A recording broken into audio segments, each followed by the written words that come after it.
This is Wabi-sabi Podcast, and I'm your host, Adam Yasmin. Hope you're doing well as we approach and enter the month of February. It's definitely been a wild month, and I hope that you are taking whatever precautions, steps, boundary resetting, inquiries, and strategies into account when it comes to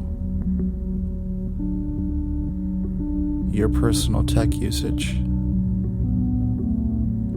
because it's something that has become increasingly important coming out of 2020, and as we continue down the horizonless era of this pandemic. And if you need any support, I encourage you to reach out through my website, adamyasmin.com, or on Instagram, or at Substack, where I host the podcast, to get in touch and inquire into a coaching session. I would be more than happy to help resource you with evidence-based strategies to combat what I call digital overwhelm, and to help you find the right balance of tech usage that works for you and your family and your household or your team.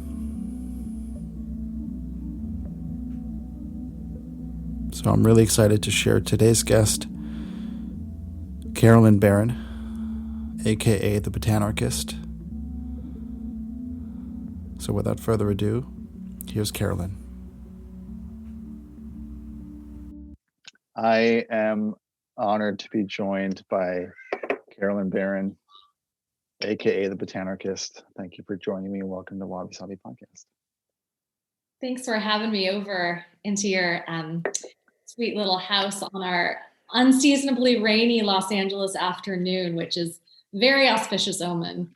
It seems like thank you. It seems like a very auspicious day to have Truly such a conversation, dancing with the Tao, and having, what we in LA would just call like, here is our conveniently packaged season in a week or so, give or take. Here's like a deluge of rain, and like there's your rain for the season. Well, I will say there's something about the capriciousness of weather in Los Angeles that I think is important for remembering, like the capriciousness of nature. And for those of us in Los Angeles that are besieged with like mudslides and wildfires all year, and like torrential rain out of nowhere, and then the 95-degree day the next day, I do think it does something to your nervous system when you're like, oh, anything's possible. There's an element of Colorado. Like, I have friends in Denver who are like, yeah, man, today's like 70, and then tomorrow's going to be like 2 inches of rain, snow, and like there's such a. It almost, from our perspective, it may seem extreme in terms of weather jumping, but yeah, there is something that is comforting about, like, there's only a few days of rain, and then it'll go back to 80 degrees. I have these friends from Vermont and New York who are like, I'm all about it. Like, I'm totally I love rain if it's only for a week, and then 3 weeks of like total like hot and sunny again. I can totally do that. Well, I do wonder, though, I mean, coming from a tradition of 5-element medicine, there's sort of, I wonder what that sort of gentle imprint on the psyche that the seasons has, and then losing our conventional sort of narratives of what the seasons are, or losing that like gentle nudge from like winter into spring and spring into summer like what all that pendulation might be doing long term. Things I think about. I mean, especially from, yeah, as I imagine from the the framework of TCM Yes. and as you've called it, 5 elements medicine. I mean, before this pandemic, we were already like here we are living in LA, sort of devoid of seasons. Mm-hmm. What's happening now?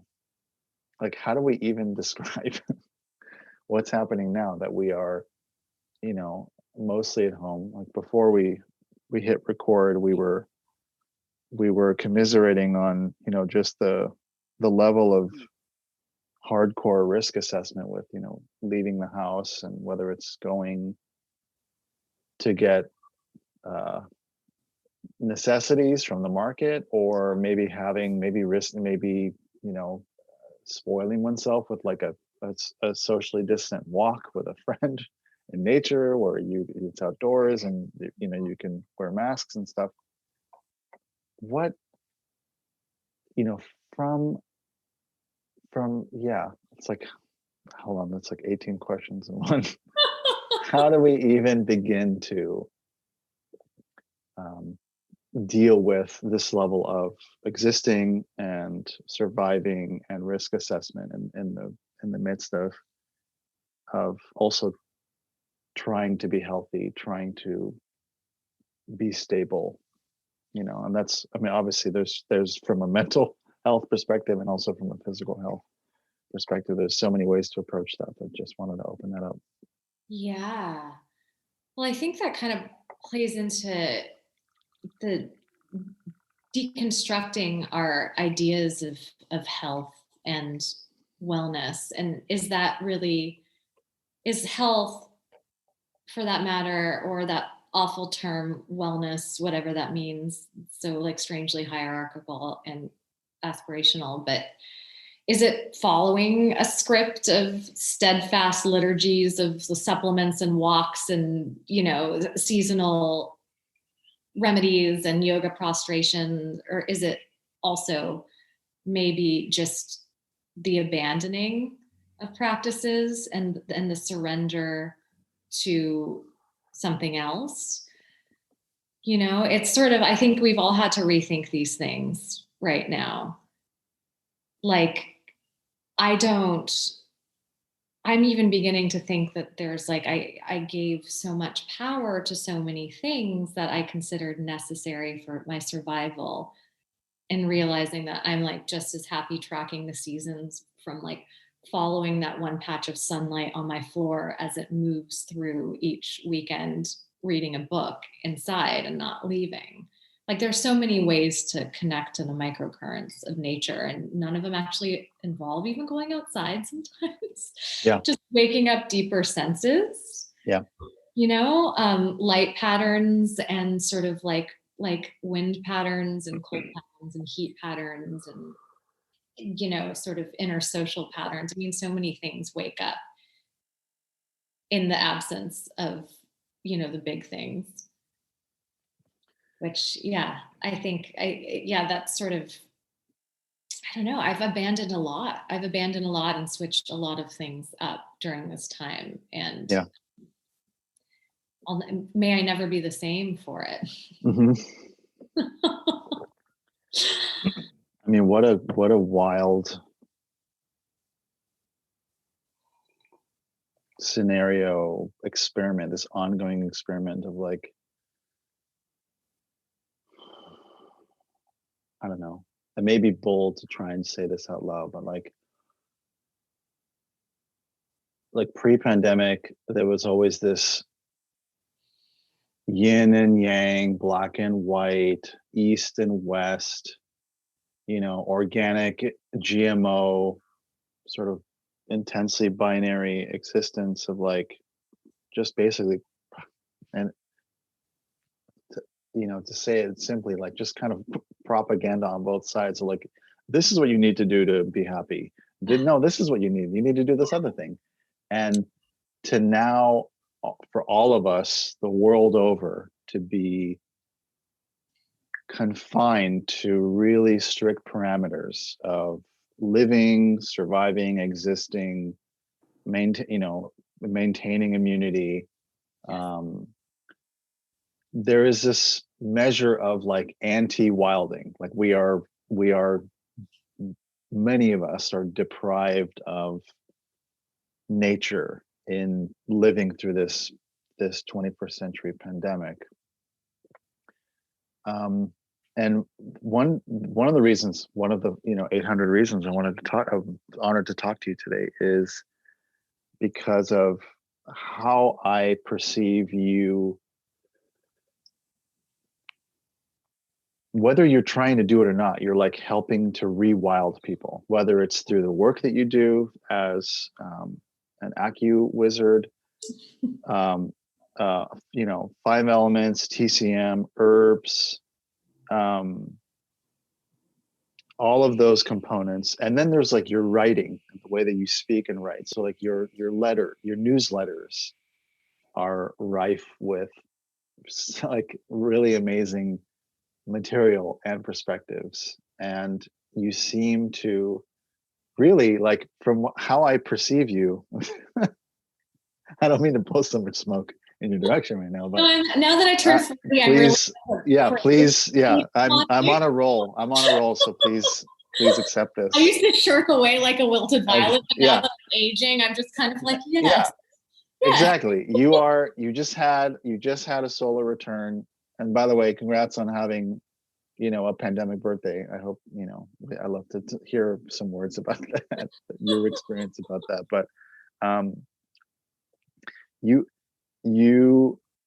give me hope for Capricorns. Like, you seem to be this like really exalted Capricorn, and Capricorns, the more I get to know them, and like my dose of Capricorn is like both my parents, January 12th and 18, like hardcore.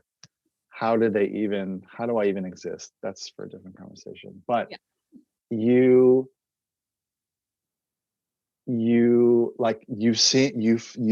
feel like a very integrated Capricorn. This is like the weirdest way of saying this. How is it that you are reminding people, even in this time, and also to be, just so that people know this, having, now that we're in month 10, approaching a year of this pandemic, you're one of the few practitioners that I know of that have been continuing to see people in person for sessions for acupuncture. What is my question? How is it that you are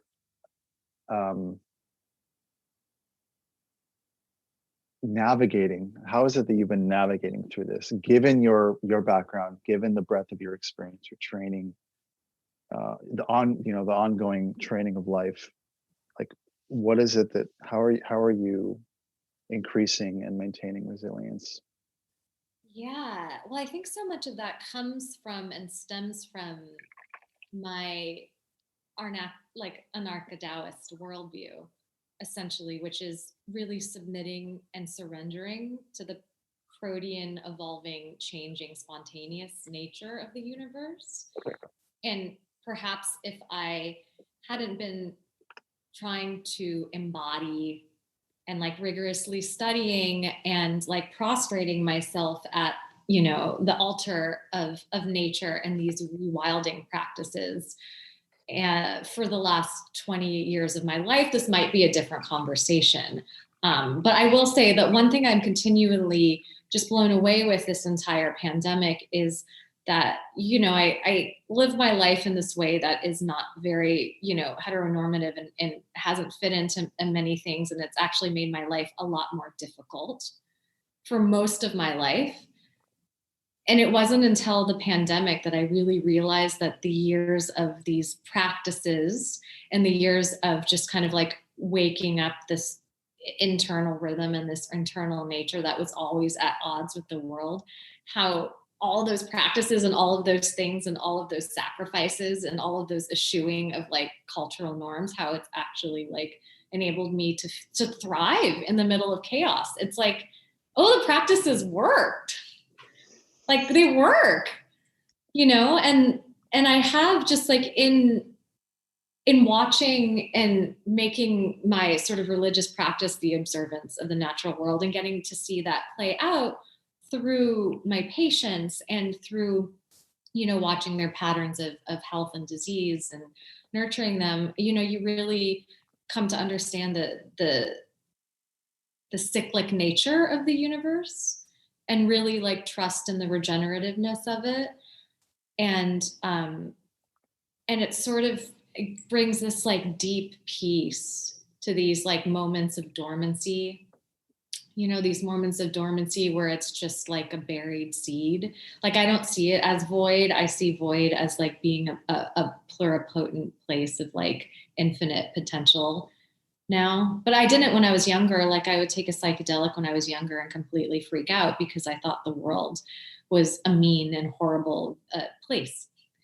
I didn't feel like anything had my back or was on my side, you know, because of like many, many, many reasons. But, you know, there's a lot of work to that and really very much giving myself away to this medicine and these philosophies and these practices. But, you know, not even just in the traditional way, but in the distillation of how that fits into my life is like, you know, like a chaos magic witch in like 2020 versus like, you know, a Taoist master in like a mountaintop. So it's just, you know, you just gotta, as Jerry Blank says, go with what you know, you know? Yeah. So yeah, no, it's been really hard, but it's also been, I think, strangely easy too, because it's just another thing to endure and a great series of things to endure. And I feel very lucky with my practice because I totally know and respect the myriad reasons that somebody may close their doors during this time. And I did in the beginning because I kind of wanted to watch how this moved in the wild and observe it and understand what kind of beast we were dealing with first, you know, and really just kind of see like, okay, is there a way that I can continue to mindfully see my patient base while keeping everybody safe? And the answer in my particular instance was yes. And that's because of the way that I set my practice up, which is very like self-selecting and intimate. And for better or for worse, I've known most of my patients for like some of them, you know, 15 years. It's very family style, and there's a deep level of trust and communication and high integrity. And you know, my patients have been in contact with me even since the onset of the pandemic. So I know their practices and their social distancing. And, you know, there's like an agreement and trust there that I see a lot of immunocompromised patients. I see a lot of cancer patients. I see a lot of elderly patients. And, you know, I have an incredibly, I would say, altruistic and empathic patient base that is not interested in endangering people and has done their best to keep all of us safe. And it's naturally socially distanced and very small. So it didn't feel like I was surrendering into something that was too big. And I have conversations with myself all the time where it's just like, if it feels like unsafe right now, I close my practice down. And I've done that. You know, there was like some times where I was just like, this feels like there was somebody I knew who knew somebody and there's coronavirus and this, and it's like, I send out the email and I talk to everybody and everyone's like understood. And there's, you know, we have a different conversation every week. It's almost like a form of, you know, honor system type contact tracing in a way. Just whatever level of transparency we can maintain and improve upon is what can keep, you know, keep that going. And I myself have been supremely privileged to have received once or twice in during this pandemic so far work from you, which has completely saved my life. Aww. But I want to rewind for a second. I would love to unpack and like steep for a minute with with this term anarcho-Taoism. So kind of like, I would like to hear your sort of etymology of that. You know, because if people think, you know, anarcho as anarchy, anarchist, and then there's Taoism, how do those things relate? Yeah, I think I made that word up. Although I threw it up in the lexicon so long ago, who even knows? And like, Yeah. I don't know. I think it was one of those things where once somebody asked me to explain my ethos or what the ethos of Botanarchy meant. And it was like a word stew that came out. And then it just sort of stuck because I do think that it encapsulates a very particular like friction there. But for me, what I sort of use it to denote is that I believe that there is essentially in the sort of surrendering to the flow of nature, that there is like an inherent perfection to that and an acceptance of it, and that is sort of the wellspring of life and health. And when you sort of study anarchism in its purest form, where it's just that there is like a graceful, that the universe falls into a graceful cadence of its own volition. And that doesn't mean that there isn't friction and destruction and death, but that there's also regeneration, and that when left to its own devices, everything finds its place and its role, and that there's a collectivism and a web and this sort of like mycelial plug that yokes together all of creation. And that there is this sense of the collectivism versus the individual that kind of plays into it as well, that we're all here to sort of, in Taoism, it would be to find our original nature and let it spring up and to follow that. And that, you know, disease, and this is not always true, like there's no ultimate truth, but there is a concept in these East Asian medicines where disease states, they come about essentially because we are doing things that are out of alignment with our authentic nature. Whether that's being lactose intolerant and like having bacchanalian cheese parties all the time and that engendering inflammatory bowel disease, you know, all of that kind of stuff. Or it's sort of like knowing that you need, you know, sleep and rest and constantly going against that. And who knows that these frictions create imbalances that cause stagnations that, you know, fester disease states, which is not always true, but is an important tenet and something that I always and forever look at in the way that I practice medicine. And that's that sort of aspect of anarcho-Taoism where it's that it's not about chaos, although that's a part of it too. Chaos has infinite potentialities and it's beautiful. We've clouded it with this sort of like, you know, Abrahamic quality of it meaning the world descending into chaos and hell, but it's, you know, it's a different kind of thing. It just means that lovely embryonic stew. But that there is, like, if we all fall into our authentic nature, and if we sort of are operating from that place, that we remain in flow and that we remain plugged into the sort of, you know, wellspring of chi within the earth, and that we create meaningful work and meaningful structures that are, you know, earth honoring, cycle honoring, body honoring, and so on and so on and so on, in the micro and the macro. That was probably a very long-winded answer. No, but that's so much more. That'd be, you know, this is to my benefit, but also to the benefit of, you know, different ears in different places that will hear this now or at different times, maybe hopefully far into the future. I mean, I love hearing that very sort of muse-laden explanation, but it's also sounded very matter of fact. I mean, based on, you know, just the type of person you are and your training, and it's based on a iterative worldview, you know. And I I feel like I almost want to piggyback on that and ask, how can anarcho-Taoism speak to epidemiology and this pandemic, like how to not to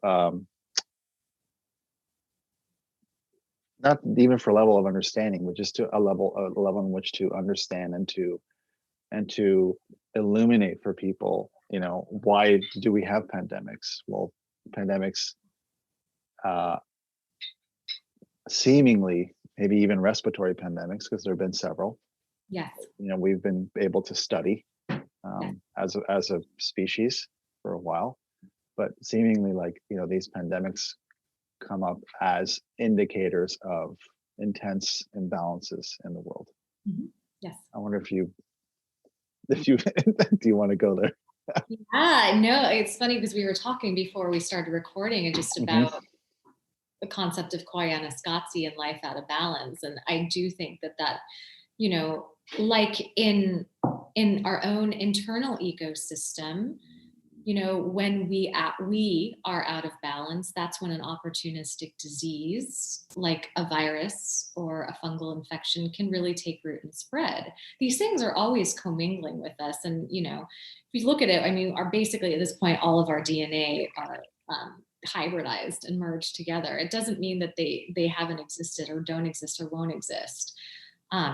It just means that when the ecosystem is out of balance, that they are able to have a disproportionate amount of power over the organism.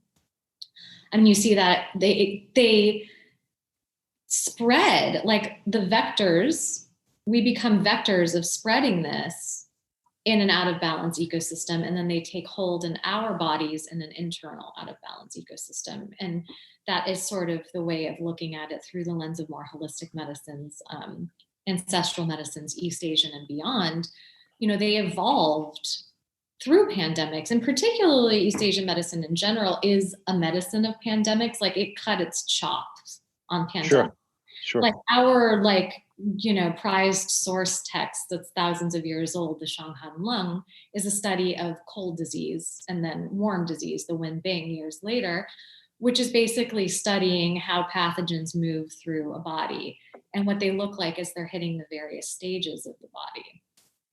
So this is really, this medicine is no stranger to pandemics. It has very exquisite and nuanced ways of treating them that aren't just about, like, I've gotten so many calls since the onset of the pandemic, like, my uncle has coronavirus, can you send me some stuff? And then it's the conversation of, okay, is your uncle coughing? Is it dry? Is it wet? Does he have diarrhea? Is he really tired? Like, there's, infinite multitude of expressions of what this disease can make, which is, I think, why we're so terrified of it. Because in our lifetime, people are used to fitting things into like tight little boxes, like the flu makes you achy and this makes you that. But it's like COVID can really sort of turn on all of our weaknesses and expose all of the chinks in our armor, because that's what a virus can do. It doesn't just have a set expression. It knows where you're weak and it takes advantage of that. So that's the other kind of thing about this that's interesting, is that there is no like one way forward with it too, which is like highly terrifying to people who want to be very dogmatic about like how we deal with this going forward and what we do, because it's different for it's a different conversation, for every person and every body. Yeah.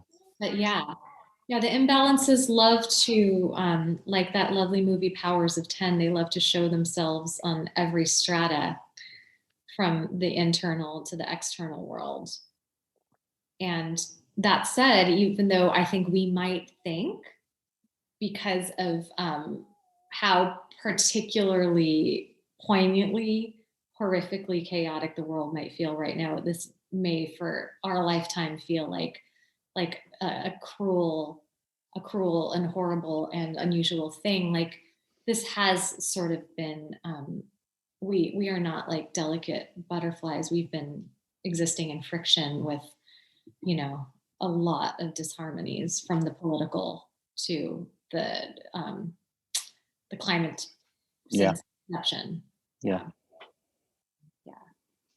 That's an important realization. Yes. To have for oneself, or to be able to deliver to people. And I appreciate you expanding on that. Speaking of moving forward, you are the second person I personally know who have, as a physician, as a as a healthcare or frontline worker, you're the second person I know who's received a COVID vaccine, the first dose. Yeah. Would you like to talk about that experience? Yeah, it's so fresh. It's a very, very heavy laden experience in my left arm as of late. I got it yesterday. And definitely there was a lot of agonizing about this choice, to be honest. It was not like a choice easily made, and maybe the other healthcare practitioner or doctor that there's so many feelings about the vaccination. I've been talking about it nonstop in my practice. There's people who are just like truly and utterly cannot wait, and there's no question for them. But also you have to understand, from like working in more holistic medical model and being in a clinical setting now for the last 16 years, like we see so much medical negligence. We have to pick up the pieces in a lot of medical malpractice and a lot of erroneous pharmaceuticals, misprescribed things. So there's like a whole stew of reasons that people are inherently mistrustful of the industrialized medical model too. And if we think about its track record of essentially, like experimenting on marginalized populations without their consent, a whole, it's not pretty, which doesn't mean that it doesn't have validity, but it also, I think people are quick to just be like, anti-vaxxers, and act like they're, a bunch of like pious Christian scientists that it's embroiled with religious views or something. Like, it's not like that. Yeah. It's not like that. People have experiences, and, that kind of, I think, I still think that's like shaming people for having had like desultory experiences with Western medicine and gaslighting them, I think, is not the way going forward around that. So it's holding those two things true at once, where I've seen vaccine injury clinically. I actually had vaccine reactions when I was younger, because I didn't know I had an autoimmune disease once, and went from having like no vaccinations to having like a bajillion at once in order to enter the college dormitories, and then having my first huge autoimmune flare up months later. Like, I know it's a tenuous thing. And so I was really like not thinking I was going to have to make a choice about it so quickly. So those were all kind of constellating in my head. And then suddenly, about a month ago, we got the email from the city where it was just like, you qualify for the vaccine, schedule here. And I saw that and I was paralyzed with fear, and I just started weeping, because I didn't think I was going to be offered it so soon, and I didn't know how to feel. It was a combination of just like relief and gratitude, and also feeling immensely privileged, and also feeling in some ways like, gosh, if my patients knew that I could do this and didn't, like, how is that holding up my Hippocratic oath to protect them? Like, the strain of maintaining a practice for, the last 9 months in quarantine. I've given some like over 3,000 acupuncture treatments since we've been on lockdown. It's just like that weight of that, the like testing weekly and like bleeding from my nose at this point every time from all the PCR swabs. It was like all swimming around in my head. But I think some of this kind of ties into like earlier what we were talking about in terms of like the earth and Anarcho-Taoism, was like, I think really finally my like decision to do it, I do feel an immense responsibility to keeping my patients safe. above all things. And it felt like that had its primacy. And then of course the other reason was really like, I think that, deconstructing my own narratives of nature-based medicine and even my preconceived notion of the earth. And I think this is like what's behind, people may not know this, but I think this is kind of like where everybody was like, oh, I don't know if I want to put that in my body, is that I think we think of ourselves as this extension of the natural world in holistic medicine. And somehow the natural world is like this fragile damsel in distress that needs protecting. And this comes across in a lot of like natural medicine communities about, like the earth being this thing that we need to save, as if she needs our saving, and as if she isn't like fierce and auto-generative and like spews universes at the drop of a hat and creates her own medicine and like seals up the ozone, like, so there's this, like, I think it's this worldview where it's tied into a lot of people who are into holistic medicine think that they're dainty and need protection from toxins, and that our body doesn't actually know how to handle those, as if it wasn't always handling them. And I have to think that I've spent the last 20 years, from getting diagnosed with autoimmune disease to being here now, like really reveling in my resilience and really seeing how we aren't like dainty butterflies or wilted violets, like as an expression of nature. Like we are fierce and like we can handle a shot in the arm. Like friction causes change in nature. We should allow ourselves to be changed. It's like not surrendering to something. I don't know. So that really, when I really download that into my nervous system, where I'm like, what am I afraid of? What do I think about this? What does this mean about how I think about my body? Like, nah, dude, like I am so much stronger than that. I can handle a vaccination. That has really good data, by the way. Yeah, I've thank you for sharing that. Because I think, like that would also, be a service to people to just hear, personal experiences, different experiences, given, the receiving of and the unfolding of that. I feel like everything, this whole, not just this pandemic, in turn, the creation of this super Star Trekian RNA vaccine that's like, here's a little instruction to just, It's amazing. I feel like it's like training wheels instead of like pushing a toddler off a cliff on a 10 speed, which is like a live vaccine, which is like so cool, Yeah. I think that's for the next conversation. But just the fact that live vaccines are like sort of dead on arrival, like how those are created with like egg yolk and thing, and just like, yeah. But this, having noticed that this whole experience, with vaccine, with pandemic, with the last 4 years, I still can't believe I can say now past administration.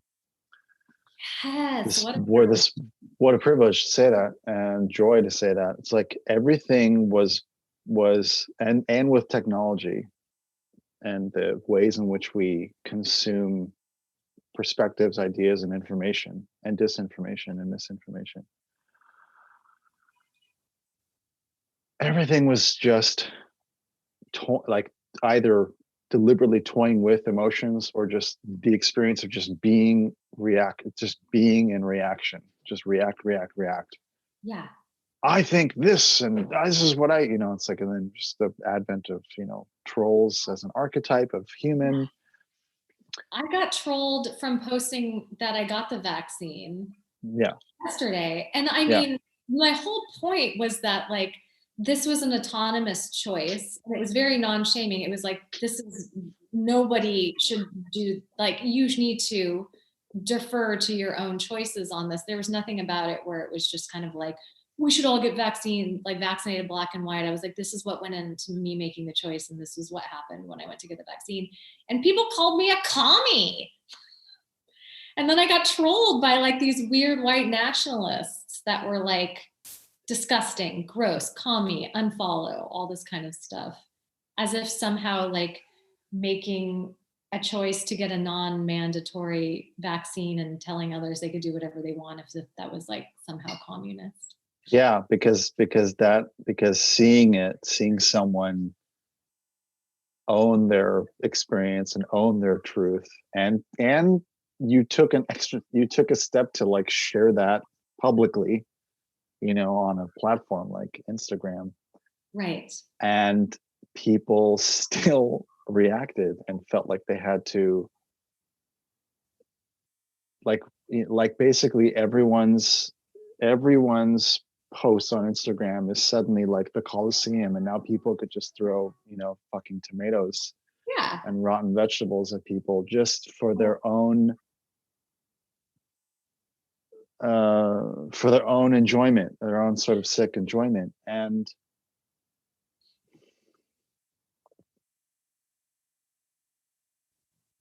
what am I even getting at here? I feel like I'm trying to reflect with like in this container with you over just how much we've emoted in the last several years, especially forever, but just in the last 4 or 5 years, given these scenarios, and just like like how do we approach like balancing out emotions with discernment, observation, critical thinking, wilding, just nature, just whatever, food, whatever the thing is. It could be a task, it could be a habit. In my case, it's moving meditative tea ceremony. It's, all these things. This is how I regulate myself. You have your work, and it's like, I don't know. I don't even know what I'm saying at this point. This is tea laden spaced outness. Well, I know what you're saying. At least I think. Yeah. I don't, but I also don't know the answer, so maybe it's. That's the thing, is like there is no answer, because there really isn't even a question. It's really just observing, getting a sense of what is, because people are too busy. I'm noticing that people are too busy just reacting, and they're not actually observing. And I can empathize to a degree with people who are staunch, like I am set on assuming a position and holding that position to be pro this or anti this. Like, it's so absolute. It's so, again, it's so black and white. It's so this versus that, us versus them. I remember a time younger, I must have been in my early 20s, when I would, this is like pre-YouTube algorithm, but I would watch YouTube videos about conspiracy-ish stuff and chemtrail stuff, and That's a good pastime. George Bush is gonna martial law this and all these other things. I remember those times and being just consuming that kind of information, that kind of myth, that kind of storytelling, if you will. And then coming to a point of like believing in it so much that, like, if I was out driving in LA and I would like see a chemtrail, I would just like physically feel bad. Yeah. As if I was choosing that, and right. then reflecting on that later and saying, there are so many things we don't realize we choose to do or to implement or to accessorize with, that really does it to our detriment to a degree. Again, I don't want to, good versus bad this. Right. No, I see. But the level of maintaining a state of observance to either people I know or people that I'm connected to on social media platforms, to reading about, the universe, just from a state of bewilderment, just like how uncertainty works for you. It creates this myth, and then the camaraderie of believing it with other people to, for a certain amount of confirmation bias, and then you act on those things based on instructions given to you. It's like, I've just been looking at it this whole time, and I'm just like, how do we heal that? I mean, from a place of like, I want to offer you support in speaking to you, hearing about this so that I can help with some objectivity, but also because, whereas in the beginning of this conversation, you were mentioning that your training, the path you've been on, the last 20 years or longer, has led you to being in this position where you can rely on the stability of your background and your experiences. And I've had my own a lot of time steeped in uncertainty, whether it's like family instability, abandonment, toxic parent stuff, financial uncertainty, like all kinds of just, vulnerable things to mention. But in this time of pandemic, I've drawn so hard on these eras of instability and uncertainty that I'm like, oh, I can sit here and continue observing. I don't want to act on anything. I don't have enough information, but I can continue observing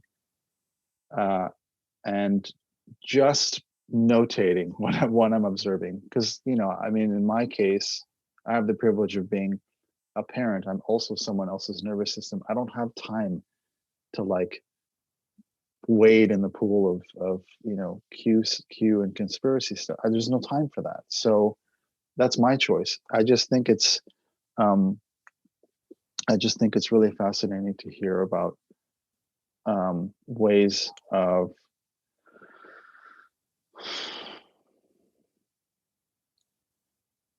increasing resilience, especially in the face of that kind of information that's just meant to instigate emotional overreactivity.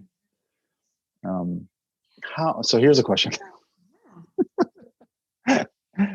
My question is, what have you observed? What have you learned about society through continuing to offer this medicine to people in this pandemic? Like, what have you learned about people and about yourself just in this time of continuing being in service? Yeah, what a good question. I think like the first thing that just like came up just really quickly when you said that is that I think that we need different foundational stories and I think we need a different worldview because I'm noticing that the people in my practice and even beyond that are falling apart the most. And this, can even fall into people who have fallen prey to very noxious conspiracy theories without, a sliver of truth in them, is because I think that we are in this collective hallucination of thinking that like life owes us comfort. That comfort is a part of incarnating in the body, that, to be alive means that like we are going to have like unabashed enjoyment, or I don't know. I think that there's some foundational myth here that's really out of alignment for us, and why like where the spaces where the most suffering shows up. We were talking before the podcast just about like, taking away like, people feel like there's a knife through their heart if they're taking away like spring break or having to like wear a mask somewhere. You know, there's all these things, and it's sort of like it's so hard for so many people because like they really prioritize their own comfort, or they really believe that like life is about amassing comfort, and it's a trajectory of making yourself more comfortable, whether or not that's like making more money or increasing your collection of things to ensure your comfort, or having many children so that when you age, you know, they will make sure that you're comfortably aging. It's just like this clutching to this idea. um, I've never been terribly comfortable. Like I had early childhood trauma. So like in my nervous system faced discomfort very quickly, um, which I don't want to wish upon anybody, but I think that when that happens to you, and this happens to a lot of my patients that have chronic illness, so they inherit the superpower of understanding that like life is not here to make you comfortable, and you figure out ways to exist in it and to evolve with it. But um, you know, if you're fighting against that, or if that's like if that's what you're putting on your altar, it's just going to be a struggle. Yeah. You know? Yeah. Yeah. And I just think that if we somehow, I don't know, and I guess there's something to be said too, that there's like the biggest kind of, like most of our ancestral myths at this point for, you know, Western Europeans of various cultural diasporas is that it's been bastardized into like a Disney princess savior story too. Well, you know, like, and then you go back to put that myth back together, and it was like, oh wait, that wasn't the story at all. And it didn't stop there. You know, Yeah. she probably got devoured by, you know, like a serpent, like 20 minutes after she got married to the prince. And that was actually the point of the story. I don't know. Yeah. That's Yeah. like if Alfonso Cuarón made a Disney movie. Putting that out there. There's a seed. Let the Yeah. seed proliferate. I'm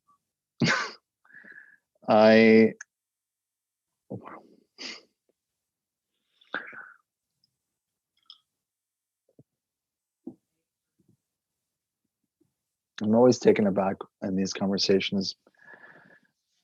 It's some occasional moment where I'm like, you know, I don't want to come so premeditated into these conversations, because I don't want to like follow a timeline or a script per se at all.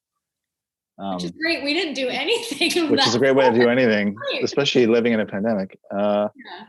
But I would like to ask you one more question before we bookmark this conversation for to continue very soon in the future. And that is, given the fact that we collectively, especially here in the States, have seen our healthcare system buckle to, you know, apocalyptic blockbuster movie levels, which is something we were talking about before we were recording.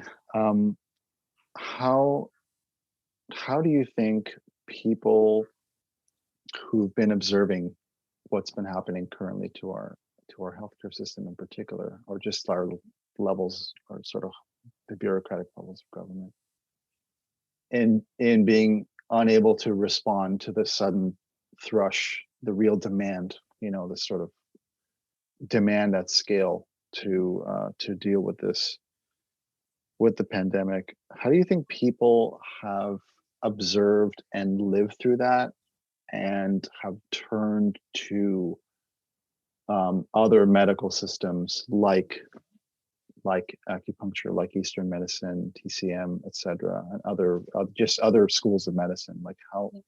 It's probably a really huge question to begin to chip away at, but I think that the natural draw towards these medicines is because they don't wait until a pandemic to be healthy. It's a different model. You don't wait for the plague to come and then be like, oh shit, what do I do? it's the bigger question of like, even how do we buffer against, continuing to churn out like tiny fascists in our society? Like, we have to increase resilience. And I think now people are really understanding that they need to gravitate towards models that increase the resilience of the ecosystem and increase the resilience of their own bodies, and that there's tiny amounts of work that need to be done all the time, that you can actually, even in the midst of a pandemic, feel healthier that you've ever felt in your entire life. I think that there's like a draw towards now medicines and systems where it's increasing your capacity to weather, and knowing that, we all had that moment where we had to confront like the work we did or we didn't do. And I think now, I mean, actually, I wish this was happening on a bigger scale, because I look at like, and all of my acupuncturist friends and I every day would be like staring at like, Fauci giving his reports on the TV, and also all of us being like, you don't have to just let people die. Like, this isn't the only way forward, remdesivir and non-remdesivir. Like, acting like it's just like somebody gets COVID and it's just kind of like, this is what you do or you don't do. It's like, there's this whole breadth of things that exist beyond there. So you're not even talking about them. Like, this entire time, there hasn't even been one mention of the fact that like, maybe you should be sleeping and drinking water and taking vitamin D and, all these various things that just, create just like, they're easy to do, they're affordable, they're accessible to most people, and it's not talked about. Or what if we made them accessible to all people? What if there was a national initiative to just have like immune enhancing medicine be something that you talk about with your GP, and not just going in when you feel like you have an ear infection and getting an antibiotic? Like, what if, somebody actually looked at your blood work every year and was like, okay, these levels, your saturation levels of D are low. Like, like you have a propensity towards this or that, and just kind of increasing the resilience of the organism. And so I think people are realizing they have to do that of their own accord. And I do think that could perhaps be a beautiful emergent system from all of this, because that's already done. In Wuhan, one of the reasons that I think that they were able to kind of eradicate so quickly when the vectors were spewing sort of basically exponentially, was they did have a preventative medicine initiative where there is something we now call the Wuhan formula. In the early days of the pandemic, that was given to households. It was government issued. And it was herbs that had been studied, not for COVID-19 because it was novel at that time, but for other coronaviruses with which China has had many embroiled scenarios with over the last, decade or so. So they know how to treat coronaviruses with herbs and with preventative medicine, and implemented that integratively in hospitals. And we have you have numbers on that? Yeah, there's great. A lot of the thing that's amazing is that these studies were all in Chinese, and John Chen, who's a pharmacologist and a Chinese doctor of Oriental medicine, who formulates evergreen herbs, which I know you guys have a lot of his stuff in your cabinet. He was part of the team that translated a lot of the research, and he brought it to English-speaking practitioners and was like, here are the protocols. Here's what we've studied. Here's the decades of research. Here's what's been done. And then that's continued to evolve. So there's this really rich pharmacopoeia that is almost crowdsourced too, which is really cool. That's starting to exist. And then there's like a lovely kind of like game of telephone from practitioner to practitioner. Even when I got the vaccine, they started this incredible thread with all of my acupuncturist friends, and I hadn't known that there are even certain formulas that are herbal formulas that are given to enhance the vaccine and mitigate some of the side effects of it. Because I will say, like, it was not without side effects. I got like knocked on my keister a bit with tiredness. I mean, it was worth it, and I feel fine now. But the day of, I definitely felt my body mounting an immune response, which is essentially what it's supposed to do. Yes. There's a way that you can just sort of like shuttle that along. Yeah. Not so that research even exists, and it's just so weird how we just like don't even want to go there in our culture. Like somehow that's denying, like they make it so black and white. Like to do that would somehow be like besmirching allopathic medicine forever and ever. And the two, yeah, it's so strange. This is this is a really important expose on the fact that our culture is a culture of not talking about health and resilience. Again, I don't want to talk about the word wellness, just not even talking about health and resilience from an immunocentric perspective or a nutritional perspective. Like, I mean, again, just the fact that we always, in our language and in our thought models, we just kind of separate. There's this category and that category, and and then the fact that we've grown up. I mean, maybe just speaking to our generation, so to speak. I mean, we're products of a generation that exalts, like hustle, sleep when you die culture, just work, just keep slaying, keep crushing, keep killing it, that kind of thing. Boy, I'm so ready for that, to have a Viking funeral. Yeah. Just like getting crossbow of flaming. Let's do a funeral for the next, that's our, I'm planting that seed for our next conversation, because now that we have, now that I'm doing videos on this as well, we need to do a funeral for always on hustle culture. Oh yes. I like wrote this really long, like a sermon or something. Once it was about how I want Dave Asprey to fight me. I got so angry. Maybe I'll bring him on the next conversation.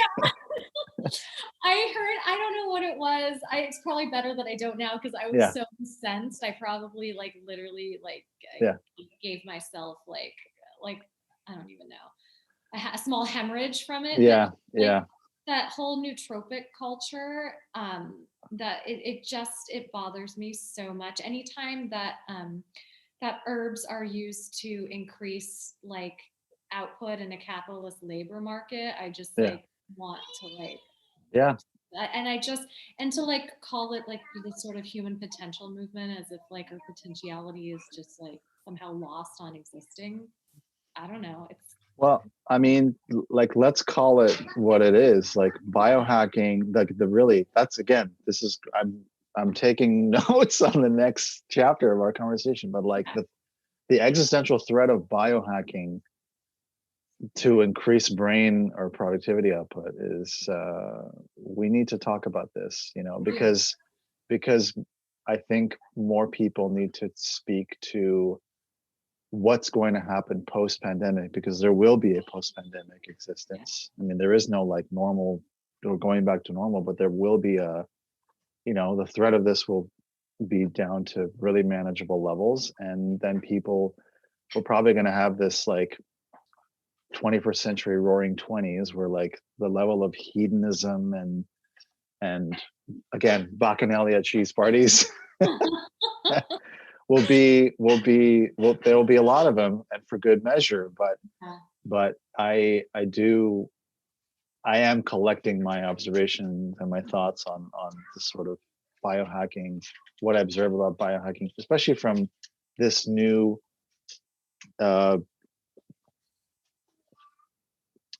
place of service, to help people increase or just raise awareness about digital minimalism, and the fact that we need to keep our digital habits in check, so that we, after a year of screen time, like we need to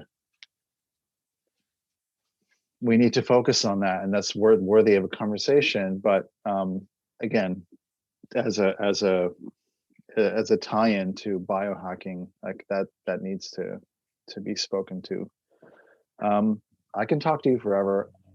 I really appreciate the opportunity, the time to converse. Thank you for spending time with me. Thank you. My gosh, my favorite memory of this whole pandemic was literally like day 1.5 of the lockdown, just sort of being in that really liminal, nebulous space of not knowing what was going on. And I popped And by you popped in, yeah. Like I was doing my like sort of witch's delivery service in the rain. I was in like a cape and I had baskets of herbs for people who needed them. And I stopped by your house and we walked through the park and it had been overtaken by birds. Yeah. Just like one day of like non-human engagement in the park. It was like the spirit of Botanarchy had like consumed and repopulated the park just of its own volition, like 1.5 days into like not 1,000 people in there at all times. And we were just like marveling at it. We couldn't even believe it. It was like the most beautiful, like psychotropic portal into something. And it felt like really, I think we were terrified and I think we were sad, but I think we were also kind of excited at like the emergent possibility too.